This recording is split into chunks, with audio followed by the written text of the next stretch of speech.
2018년, 그러니까 금년입니다.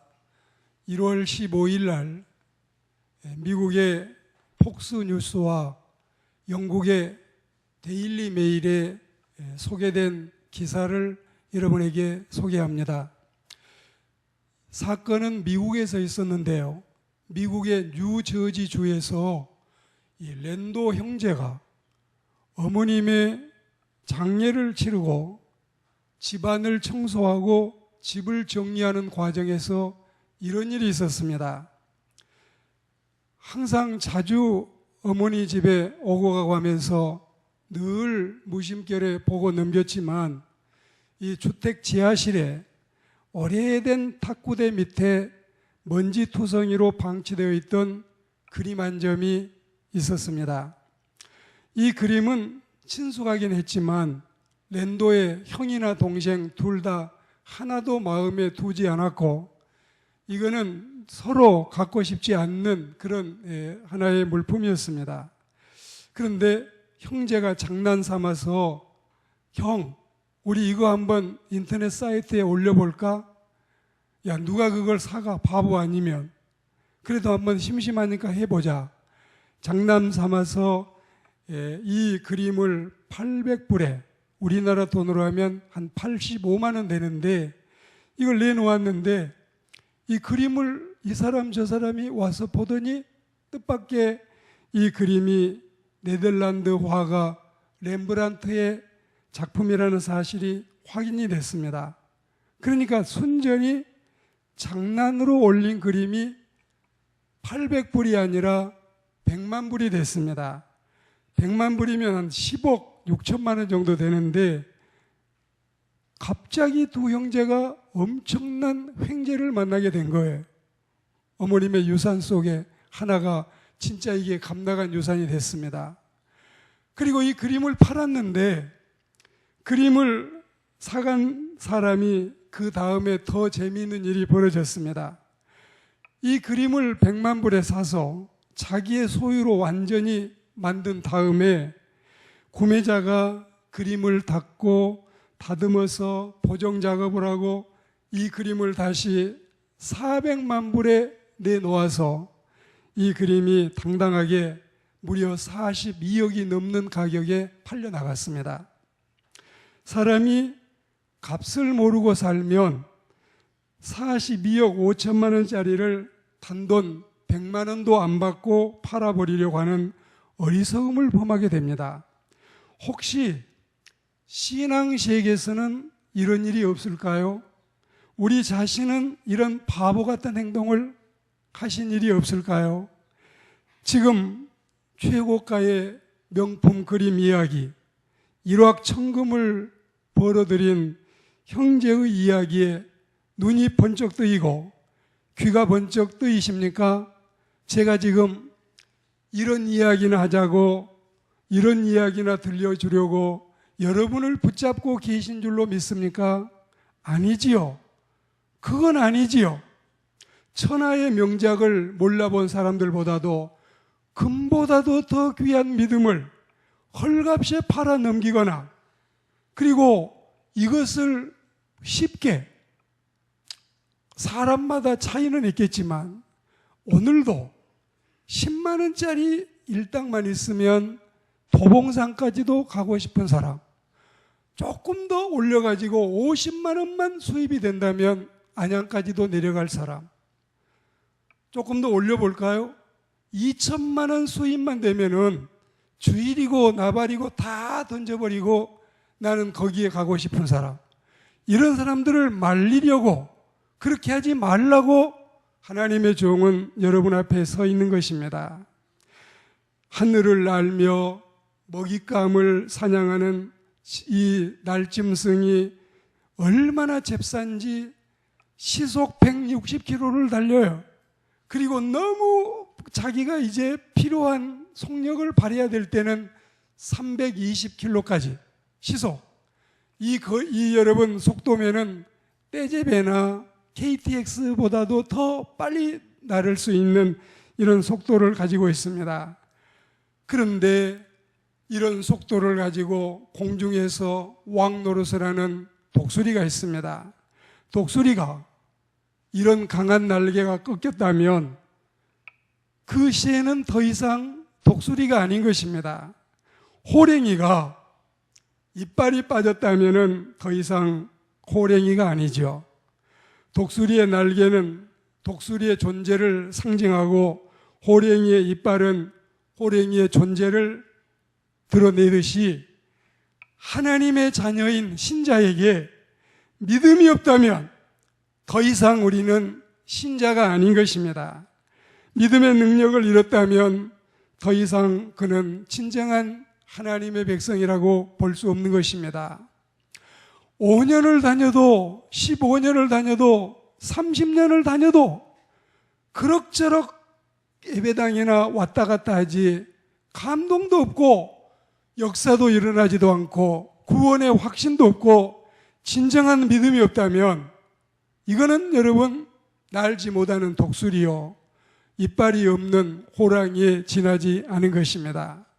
크리스천의 상징은 믿음이요 믿음의 상징은 능력입니다. 이건 독수리의 날개보다 호랑이의 이빨보다도 더 중요하고 강한 것임을 믿습니다. 너희는 말세에 나타내기로 예비하신 구원을 얻기 위하여 믿음으로 말미암아 하나님의 능력으로 보호하심을 받았느니라. 이 말씀이 오늘 5절인데요. 6절에 보실까요? 그러므로 이제 너희가 여러 가지 시험으로 말미암아 잠깐 근심하게 되지 않을 수 없었으나 오히려 크게 기뻐한다. 그리고 7절에 보시면 너희 믿음의 확실함은 불로 연단해도 없어질 금보다 더 귀하여 렘브란트의 42억의 명작보다도 더 귀하여 예수 그리스도께서 나타나실 때에 칭찬과 영광과 존귀를 얻게 하려 하심이라. 그리고 8절에 보시면 예수를 너희가 보지 못했으나 사랑하는도다. 이제도 보지 못하나 믿고 말할 수 없는 영광스러운 즐거움으로 기뻐하니. 9절의 마지막 보십시오. 우리 다 같이 한번 봉독하겠습니다. 시작. 믿음의 결국 곧 영혼의 구원을 받음이라. 오늘 이 본문 말씀은 구구절절 구절구절 은혜스럽고 너무나도 귀한 말씀이 아닐 수 없습니다. 그런데 이 귀한 믿음을 지금까지 우리는 어떻게 여기고 어떻게 취급하고 어떻게 믿었으며 어떻게 살아왔는가 참 한심하고 부끄러운 마음은 가지지 않습니까? 설교하는 사람은 어떨까요? 여러분보다 더 많이 부끄럽지요. 우리는 주님이 제자들에게 기도에 관한 말씀을 가르치시다가 느닷없이 반문하시는 대목이 있는데 누가복음 18장 8절입니다. 그러나 인자가 올 때에 세상에서 믿음을 보겠느냐 이런 탄식이 있었는데 우리 주님의 이 말씀을 말세 시대에 무기력증에 시달리고 맥없이 신앙생활하고 있는 우리들이 가슴 깊이 새겨야 될 하나님의 생명의 말씀이 아니겠는가? 주님은 이 말씀을 우리에게 하실 때에 그 심정이 어떠했을까요?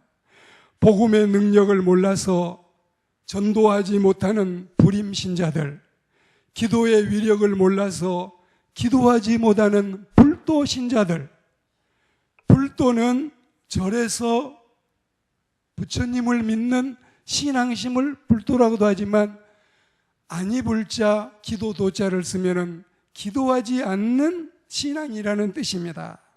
말씀의 권세를 몰라서 확신하지 못해서 구원을 받았는지 받지 못했는지 헤매고 있는 사람들, 헌신의 기쁨을 몰라서 충성하지 못하는 불충신앙인, 우리가 이 모든 나약함을 타파하고 이제는 벗어나야 되지 않을까요?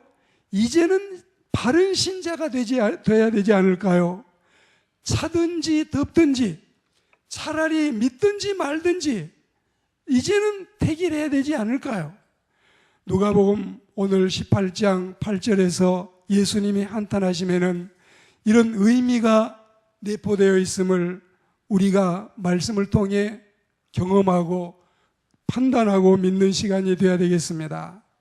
첫째는 말세의 믿음을 보기 어렵다는 뜻이고, 두 번째는 말세의 믿음을, 이런 믿음을 보기를 원하신다는 뜻이고, 그리고 세 번째는 말세에 우리가 이런 믿음의 주인공이 되라는 하나님의 말씀임을 믿습니다. 그렇습니다. 그래야 돼요. 신앙의 최고의 재산은 믿음이에요.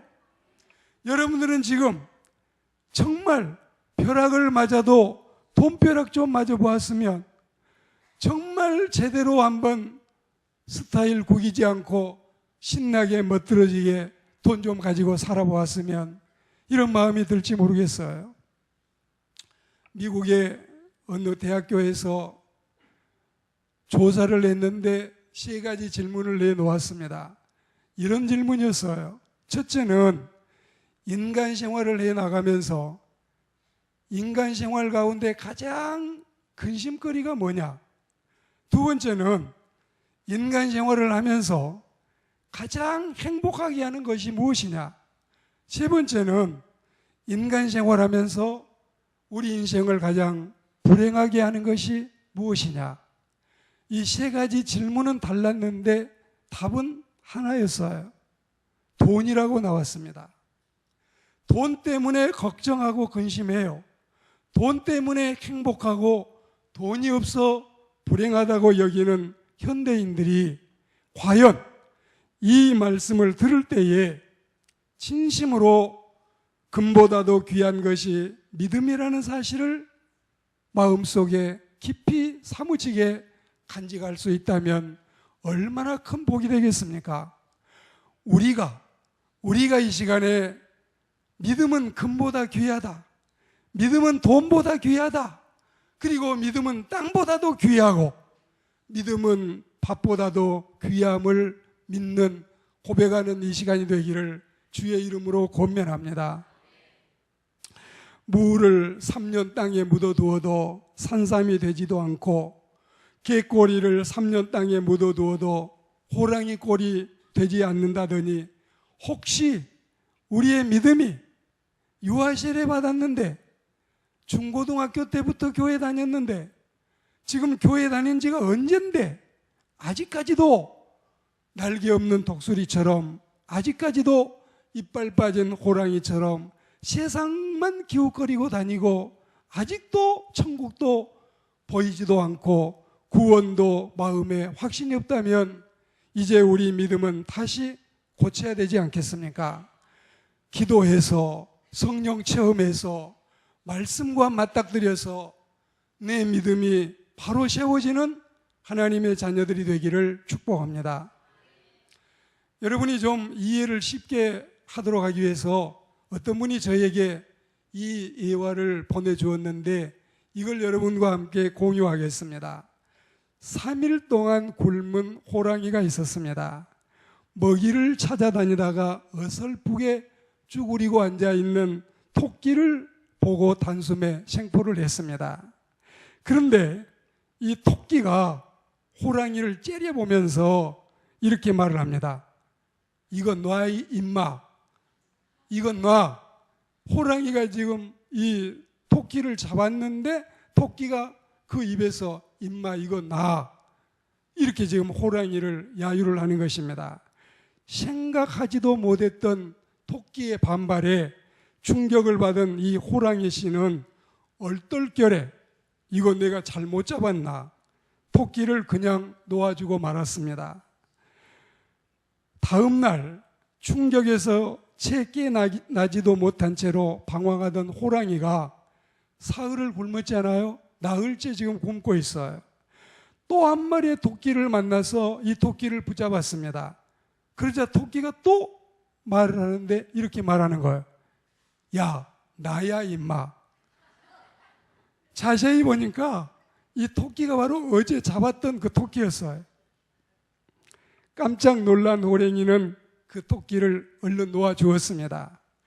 호랭이는 놀란 가슴을 쓸어내리면서 내 다시는 저 무서운 토끼를 알아보지 못하는 실수를 범하지 아니하리라. 이렇게 다짐을 하고 후들거리는 사지를 끌고 굴에 들어가서 한숨 쉬고, 그래도 이제 먹이를 찾아야 되기 때문에 다음날 또 다시 나와서 또 한 마리의 토끼를 잡았습니다. 이번에는 보아하니 분명히 어제 그제 그 녀석은 아니었습니다. 그리고 확실하게 다른 토끼였습니다. 그런데 호랑이가 이 토끼가 한 마리의 쇼크를 받아가지고 호랑이가 그 자리에서 죽었습니다. 뭐라고 했을까요? 도대체 이 토끼가 호랑이 씨에게 뭐라고 말을 했을까요? 야, 소문 다 났어 임마. 너 호랑이 이빨 다 빠진 것 우리 이 산중에 다 모르는 사람은 모르는 짐승 없이 다 알고 있어. 이런 의미겠지요. 지금 우리는 유머로 이야기를 들었지만 이 우화 속에 김성나기의 모습은 없는지, 혹시 김영식이의 모습은 없는지, 여러분의 모습은 여러분 이야기 속에 없는지를 살펴보십시오. 발톱도 다 빠지고 이빨도 빠지고 무늬만 호랑이인 이런 모습의 크리스천은 내가 그리고 우리가 아니기를 심심히 바랄 뿐인 것입니다. 겨자씨만한 믿음만 있어도, 겨자씨만한 믿음만 있어도 산을 옮긴다는 우리 주님의 말씀을 생각해 보셔야 해요. 자, 제가 이 말씀을 연구하다 보면은 지금도 우리 예배당 건물에 4층에 올라가시면 겨자씨가 있지만 이 겨자씨는 725개에서 760개를 올려놓아야, 이렇게 1000개 가까이를 올려야 겨우 1g 나가지 않는 적은 겨자씨입니다. 그런데 이 겨자씨를 땅에다가 심으면 보통 대부분의 겨자씨는 3m에서 4m로 키가 크고, 그 중에도 특출하게 잘 자란 나무는 7m까지 올라가는 것입니다. 7m까지. 이 적은 것들이 이렇게 큰 나무를 이루고 새들이 와서 깃든다고 예수님은 설교 시간에 이 말씀을 하셨습니다. 우리의 믿음이 진짜 바른 믿음이 있다면, 진짜 주님 앞에 칭찬받을 만한 온전한 믿음이 있다면, 우리가 살고 있는 이 화곡동의 봉제산이 여러분 주변에 있는 우장산이나 검덕산이나 수명산이 여러분 한강 안에 던져도 그것이 옮길 것이라고 하는 예수님의 말씀은 이런 물리적인 어떤 상징보다는 그만큼 영적으로, 그만큼 여러분 신심이라고 하는 것은, 신앙심이라고 하는 것은 이렇게 가치가 있고 이렇게 능력 있고 이렇게 역사를 일으킬 수 있다는 하나님의 말씀임을 믿습니다.